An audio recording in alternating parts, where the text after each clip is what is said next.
Que dire de plus? Bah, c'est tout bon. Alors, ah bah regardez, on a 15 pouces. Ah bah c'est largement bon, j'avais dit 12 pouces pour montrer le scalping. Allez, qu'est-ce que j'ai en magasin? Pa, pa, pa, pa. Déjà, pour vous montrer un petit peu, avant de vous montrer le scalping, alors est-ce que ça vous le voyez? Je pense que oui, c'est le bon écran. Ah oui, il y a un délai sur YouTube. Ouais, ouais, vous le voyez. Donc le scalping, c'est quoi? Alors, moi, j'attire votre attention sur quelque chose. Pour ceux qui débutent en trading, je déconseille fortement de commencer le trading par ce que je vais vous montrer. Ça nécessite quoi? Ça nécessite une maîtrise de soi. Ok, c'est pas pour me la ramener, mais ça nécessite une maîtrise de soi. Ça maîtrise aussi, ça nécessite aussi euh, un temps de réaction rapide, parce que vous allez le voir, c'est en 30 secondes, donc ça bouge très très vite, il ne faut pas hésiter, il faut faire ce qu'il y a à faire et ne pas se poser plus de questions que ça, d'accord? Et d'autre part, ce que je vais vous montrer, ça fait partie de la technique que j'utilise, que vous avez pu voir sur pas mal de mes vidéos YouTube, surtout il y a il y a peut-être un mois maintenant. Euh, je ne mets pas de stop. D'accord? Je ne mets pas de stop. J'ai un seul stop et c'est mon daily loss. D'accord? C'est comme ça que je procède sur ce scalping-là. Donc, je vais chercher pas beaucoup de points. Alors, vous le voyez ici, on peut détailler un petit peu les... Le crayon, il est où? On peut détailler un petit peu. Vous voyez, je suis en micro, ok? Ma moyenne des trades gagnants, c'est 20 dollars. À peu près 10 points. D'accord? 10 points sur le Nasdaq.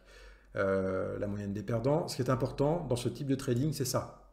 Vu que je ne gagne pas beaucoup à chaque fois, alors aussi ce qui est important, c'est le rapport win-lose, hein, évidemment. Sinon, le système ne serait pas rentable. Mais ce qui est important pour moi aussi, pour arriver à faire des chiffres convenables, c'est aussi avoir un taux de réussite. Et puis, la fréquence des trades. Vu que je ne gagne pas beaucoup à chaque fois, il faut que le trading m'offre plusieurs opportunités dans ma session de trading pour que je puisse arriver à des scores. Donc là, vous voyez, c'est pas énorme, c'est sur deux de mes comptes financés. Je vais vous montrer ça après, du 15 au 17, ça fait 3 jours. Donc vous voyez, c'est pas les montants que je peux faire en intraday, ça n'a rien à voir. Et je me suis montré assez prudent mercredi parce que c'était une reprise pour moi sur ce type de trading que j'avais un peu délaissé pour me consacrer à autre chose et faire de l'intraday, qui était un peu moins dynamisant et challengeant, je trouve. Et voilà, donc là, je suis reparti là-dessus un petit peu. Et je vous montre donc la courbe. La courbe, c'est ça, ça représente ça. Et je vais vous montrer après deux trois trades. Voilà. Donc une courbe de scalping, bah, c'est souvent une montée assez comme ça. Et puis, bah, si je me mange un daily loss qui peut être de 350 dollars, et bien souvent on a des trous parce que je me suis mangé un daily loss sur un trade. Ok, après je monte, je monte, je monte, je me mange un daily loss. Et l'important dans ce type de trading, c'est absolument de respecter votre daily loss, hein. Si vous atteignez votre daily loss, eh bien, préservez-vous et le lendemain, vous refaites une petite montée, etc., etc. Je crois qu'on n'a rien sans rien, hein. Avec un tel taux de réussite, malheureusement, il y a une prise de risque qu'il faut absolument comprendre, mesurer, et quand ça arrive, il faut savoir s'arrêter. C'est pour ça que je vous dis que ce n'est pas un trading fait pour débuter, à mon humble avis. Ok, je peux peut-être me tromper, hein, certains seront plus à l'aise avec ça, mais ok. Allez, je vous montre maintenant à quoi ça ressemble techniquement. Est-ce que c'est cet écran-là? J'espère que vous allez le voir. Normalement, ça doit être bon. J'enlève mon gribouillis. Alors, la technique que je vous montre nécessite aussi un marché en range, comme je le fais habituellement. Et donc, le mieux, c'est soit les fins de session US parfois, ou le matin, peu importe. Mais l'après-midi de 15h30 jusqu'à 18h, 19h, c'est fortement déconseillé. Ok, donc là, c'était la journée d'aujourd'hui, la journée d'hier et avant-hier ici. Ce qu'on va faire, je vais vous montrer en détail la journée d'hier, ce matin. Ok. Alors, comment ça se passe? Donc, vous avez sous les yeux un graphe en 30 secondes. J'ai aussi sur mes autres écrans, j'ai du 1 heure, du 1 heure et du 5 minutes pour voir les grands niveaux. Ça va fonctionner par niveau. C'est comme ça que j'opère, avec aussi, vous le voyez en bas, le RSI. Bouh, le RSI, ouh. Et ouais, le RSI, et ouais, parce qu'il est très très très pertinent. Il est pertinent pour détecter des zones de rebond probable, hein. Et en plus, vous rajoutez à cela du price action, eh bien, il y a des trucs très intéressants. Allez, je vous montre ça. Donc, les bougies, c'est du 30 secondes, ça va très très vite. Ok, donc on est ici, c'était hier, et vous voyez, je ne peux pas vous mettre le 5 minutes en même temps, mais il y avait des niveaux intéressants ici, d'accord? Voilà. Sur les hauts, on avait des niveaux intéressants aussi. Là, on a des niveaux intermédiaires que vous trouvez ici, d'accord? Eh bien, là, je suis particulièrement à l'aise pour lancer du scalping, puisque je suis, en quelque sorte, vous voyez qu'ici, je suis couvert. C'est-à-dire qu'il y a déjà eu des batailles derrière moi. Donc là, je suis relativement couvert. Il y a des zones de résistance, des zones de support. Donc dans ce trading-là, c'est parfait. C'est parfait parce que je suis abrité par les dernières zones de combat.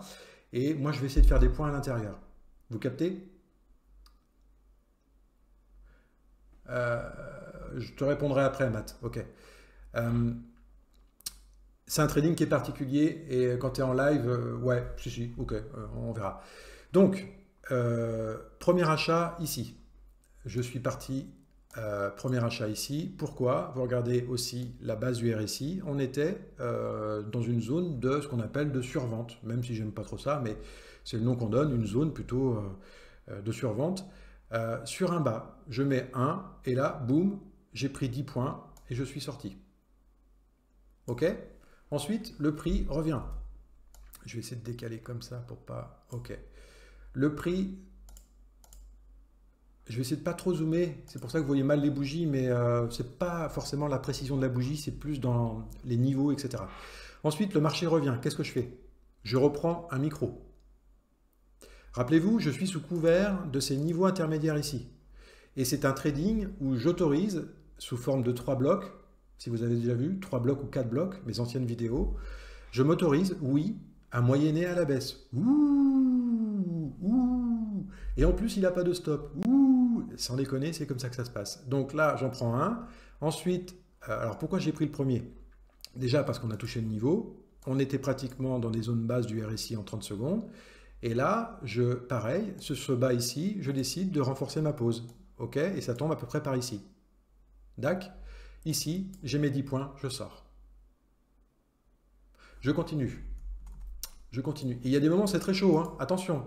C'est pour ça qu'il faut savoir couper sa position, hein, vraiment. Ici, j'ai un niveau intéressant. Qu'est-ce que je fais? Alors, on va regarder plus loin, mais je suis sous couvert d'une bataille, regardez. Ça, c'est important. Il faut toujours être couvert par des zones de bataille. Et d'autre part, en achetant ce marché, je savais aussi qu'il y avait l'open en blanc ici. Donc, je sais que l'open est une zone de support importante. Et qu'à un moment donné, ben vous l'avez vu, en plus là on le voit, ça repart à la hausse. Donc je me permets d'acheter des niveaux intermédiaires et de moyenner à la baisse parce que je sais que j'ai des gros niveaux en dessous aussi. Donc c'est une combinaison de pas mal de choses, hein. C'est pas... ouais, c'est pas si simple que ça. Et souvent quand ça paraît simple, c'est que il y a pas mal d'entraînement derrière, il y a beaucoup de, voilà, de backtest, etc., etc. Donc là, je continue. Vous voyez ici, ce niveau, il m'intéressait. Hein. Ok, je commence ici. Vous voyez bien que le RSI, là, il est en survente. Eh bien, pareil, quand je rentre là-dedans, là, je tente, je rajoute à ma position, je rajoute un deuxième bloc avec en ligne l'open. Et là, au fond de moi, je savais, entre guillemets, que l'open était une TP assez évidente. À partir du moment où il avait cassé ce niveau, je savais que next point, c'était l'open. Hein? Donc là, je ne me dégonfle pas. J'ai le droit à 3 blocs, ou 4, ça varie un peu, 3 ou 4 blocs. Et ensuite, eh bien, c'est là où il faut bien identifier ses zones, être à couvert, choisir sa période où vous faites ça. Donc 2 et 3, et là, boum, j'ai mes 10 points et je sors. Et voilà. Et une journée comme ça, là, ça s'est fait de 6h à 8h30, j'ai fait 100 balles. Bon, vous allez me dire, c'est 2 heures, ben oui. Aujourd'hui, j'ai fait la même chose ce matin, on va regarder ça. J'ai fait, sur les deux comptes, j'ai fait 200 balles. C'est pas des trades intraday. Et c'est très risqué. Il faut réagir vite. Et j'aurais pu me manger un daily loss sur les 3 jours. Mais ce qui est important, c'est la série statistique. D'accord? Est-ce que j'ai quelque chose par là? Ouais, voilà, ça c'est le trade du jour. Ok? Donc, trade du jour, là aussi, hein, c'était chaud à 8 heures. Je vous montre ça. Merde. Zut, crotte, bic. Là, c'est... Voilà. Ok. Donc, ici, ce matin, on était en 1 heure, on était très très haut. D'accord? Le 15 minutes, on était très très haut aussi. Le 5 minutes aussi, tout le monde était haut. Bon, très bien. J'identifie des niveaux hauts, très bien, sous couvert, ok. Par contre, au-dessus, j'avais pas grand-chose. C'était pas très... l'idée d'une vente, quand même, ce matin, c'était un peu casse-gueule parce que j'étais pas couvert. Là, ici, j'avais pas forcément de niveau assez proche pour me couvrir de ça. C'est ce qui fait que vous allez voir, j'ai eu un peu chaud aux fesses, mais bon, ça, voilà, ça passe.